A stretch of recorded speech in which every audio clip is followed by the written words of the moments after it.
ఇవాళ మోడీ ధైర్యమేంది, మోడీ బలమేంది, మోడీ బలగమేంది, బీజేపీ అంటే అర్థమేందో ఇవాళ ఆంధ్రప్రదేశ్ మిత్రులు ఆలోచన చేయాలి. బీజేపీ అంటే బాబు, జగన్, పవన్. ఈ ముగ్గురు బీజేపీ. బాబు, జగన్, పవన్, మోడీ బలం, మోడీ బలగం. ఇంక ఆంధ్రప్రదేశ్ ప్రజల కోసం మోడీ ఎందుకేం చేస్తాడు? ఎవరు గెలిచినా ఆయన దొడ్లోకి పోయేటోళ్లే. ఈ ఆంధ్రప్రదేశ్లో 25 ఎంపీలు మోడీ ఖాతాలో ఉండేటివే. మీరు ఈడ అనుకోవచ్చు మేము ఈ పక్కన ఉన్నాం లేకపోతే ఆ పక్కన ఉన్నామని.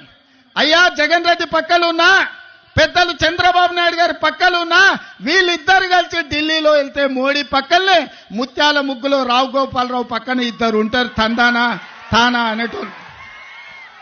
వీళ్ళిద్దరు అదే కదా ఢిల్లీకి వెళ్తే. ఢిల్లీలో వీళ్ళు ఎవరైనా మోడీని అడుగుతారా?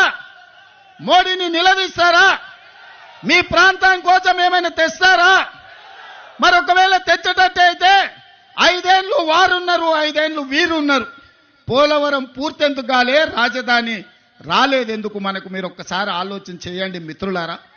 వాళ్ళిద్దరూ పాలన చేసే నాయకులు కావాలనుకుంటున్నారు, వాళ్ళిద్దరూ ప్రశ్నించే గొంతులు కావాలని అనుకుంటలేరు మిత్రులారా.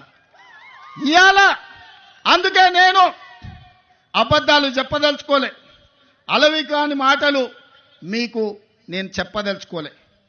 వాస్తవంగా మీకు కావాల్సింది పాలకులు కాదు, మీకు కావాల్సింది ప్రశ్నించే గొంతుకలు.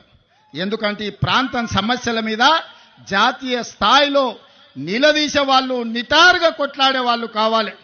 వెన్నెముక లేని నాయకత్వం మీ సమస్యల్ని పరిష్కరించదు. నిటారుగా నిలబడి కొట్లాడే నాయకత్వం మీ సమస్యల్ని పరిష్కరిస్తారు.